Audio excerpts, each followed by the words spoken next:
자, 챕터 5에서는 maximum likelihood estimation. 자, maximum likelihood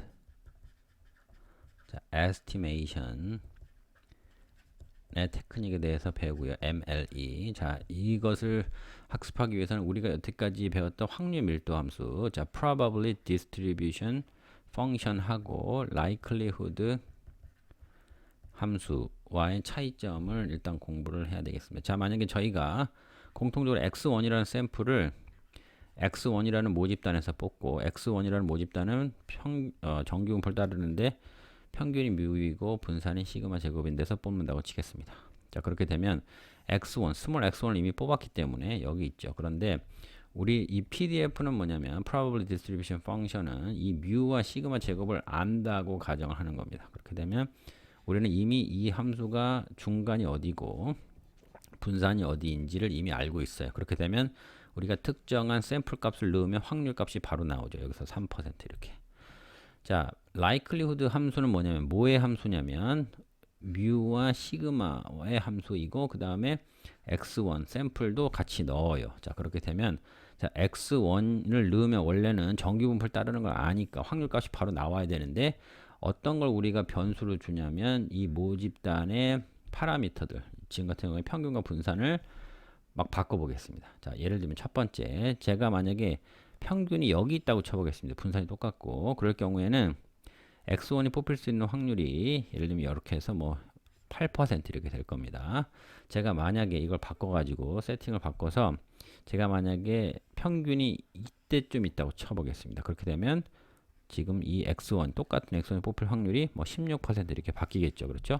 무슨 얘기냐면 모집단에서 내가 이 모집단의 모양을 확정하기 위해서 필요한 도구들을 바꿀 수 있다고 얘기를 하는 겁니다. likelihood 함수에서는. 그래서 이것을 바꾸게 되면 평균이 막 움직이니까 제가 뽑은 샘플로 가깝게 이 중간을 옮기게 되면 평균을 옮기게 되면 likelihood 값은 높아지겠죠. 이 확률 값은. 그렇죠? 그렇지만 이 PDF 값에서는 뭡니까? 이 종 모양의 이 커브는 어디가 중심이고 얼만큼 퍼져 있는지를 이미 알고 있다고 확정을 하고 그냥 샘플에 대한 정보만 넣으면 확률 값이 나오는 겁니다. 그래서 이것은 이렇게 되어 있는 이 벨 커브의 위치는 움직일 수가 없고 likelihood는 이것을 움직여 가면서 움직일 때마다 우리가 어떤 확률 값을 취하는지를 구분을 하게 되는 겁니다. 자, 이번 시간에 likelihood를 maximize 한다는 걸 배운다는 뜻은 이런 겁니다. 여태까지 만약에 우리가 시계열 AR1을 공부한다고 쳤을 때, 자, 우리가 AR1을 이런 식으로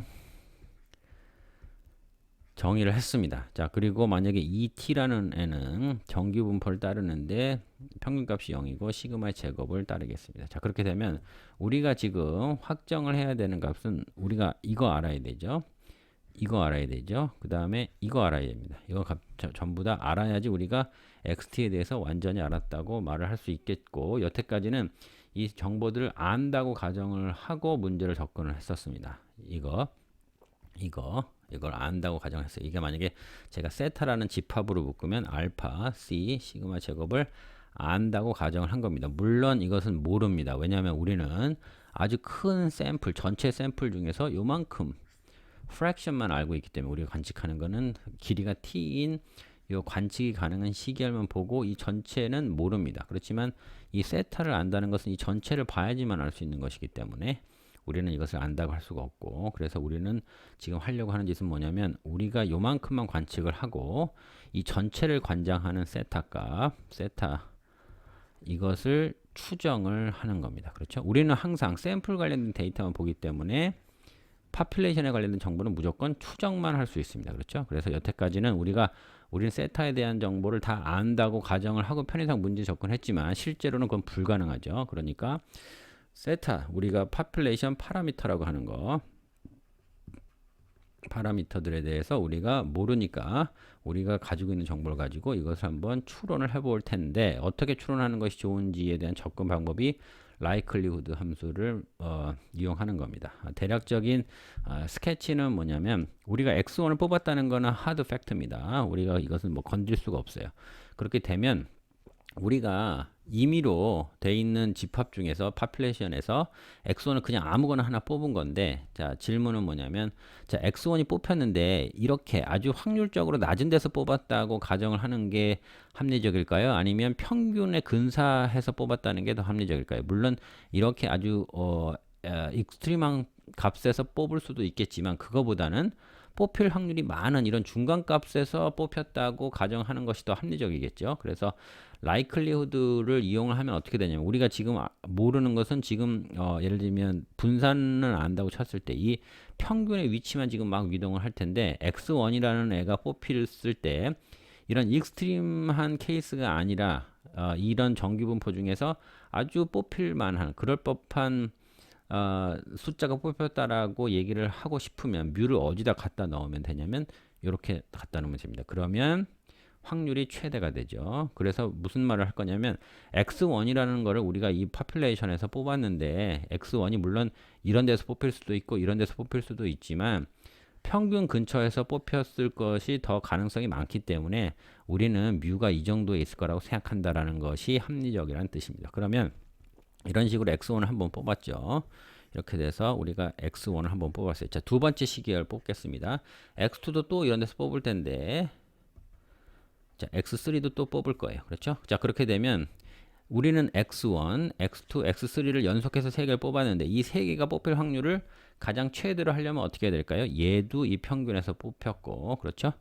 얘도 이 평균에서 뽑혔고, 얘도 이 평균에서 뽑혔다고 가정을 하면, 그렇게 가정을 하는 것이 가장 합리적일 겁니다. 왜? x3는 이런 아주 극히 드문 케이스에서 뽑힐 가능성도 있긴 있지만, 그것보다는 평균에서 뽑혔다고 하는 것이 더 합리적이기 때문에, 그렇게 돼서 x1은 지 평균에서 뽑았고, x2도 자기의 평균에서 뽑았고, x3도 자기의 평균에서 뽑았다고 했을 경우에, 그럴 경우에 나는 이렇게 해서 뮤를 추정하는 것이, 이 뮤를 추정하는 것이 가장 합리적이라고 생각한다라고 한다면, 이것을 공식으로 나타내면 어떻게 됩니까?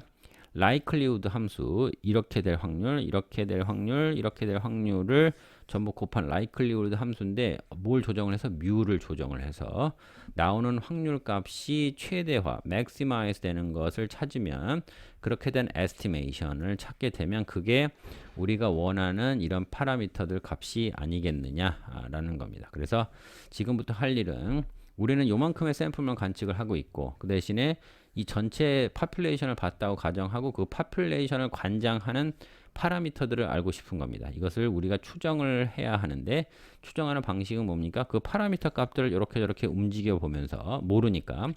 그렇지만 우리가 샘플은 확실히 우리가 관측을 한 거니까, 육안으로.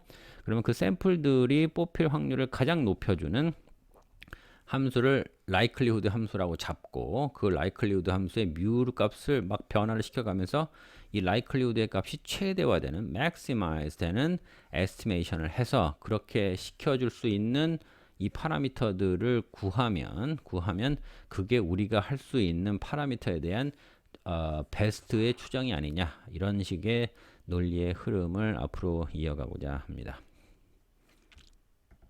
자, 그래서 이번 인트로덕션 시간에 첫 번째로는 자, probability distribution function하고, 자, likelihood의 차이점에 대해서 공부를 했고요. 자, 우리가 하려는 건 뭡니까? 모집단에 있는 모수들, 파라미터들을 추정을 하고 싶어 하는데, 그것을 어떻게 됩니까? likelihood를 maximize 하는 estimation, maximum likelihood estimation 방식으로 이 파라미터 값, 모 집단의 모수들을 추정을 할 것이고요. 그렇게 할 경우에 우리가 다음 시간부터는 우리가 배운 프로세스들 AR이나 MA 프로세스 각각에 대해서 이 likelihood 함수를 도출을 할 겁니다. 왜? 이 함수들이 도출이 돼야 이것을 이제 maximize를 하겠죠. 이걸 maximize를 하는 세타 값을 찾아내면 되겠습니다. 자, 사실 수학적으로는 이 likelihood 함수를 저희가 만약에 이제 L이라고 정의를 한다 그러면, 이것을 우리가 그냥 우리가 구하고자 하는 파라미터 값을 미분을 해서 이게 0이 되는지를 보면 되겠습니다. 물론 이제 L이라는 함수가 이런 식으로 케이브 해야 되겠죠. 그렇지만 이렇게 돼서 애널리틱하게 푸는 방법이 항상 가능한 것이 아닙니다.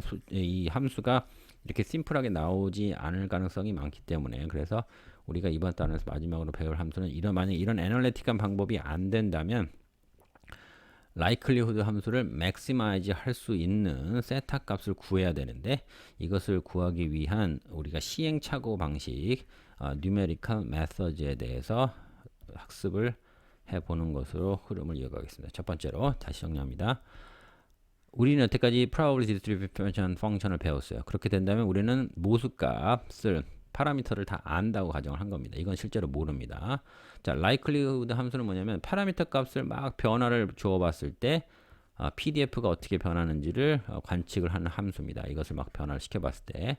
그렇지만 우리가 알 수 있는 건 뭡니까? 우리는 시계열은 실제로 뽑아서 알고 있어요. 그래서 우리의 접근 방식은 뭐냐면 우리가 이런 시계열을 뽑았다고 하니 이런 시계열이 가장 뽑힐 만한 가장 큰 가능성을 제시하는 건 뭡니까?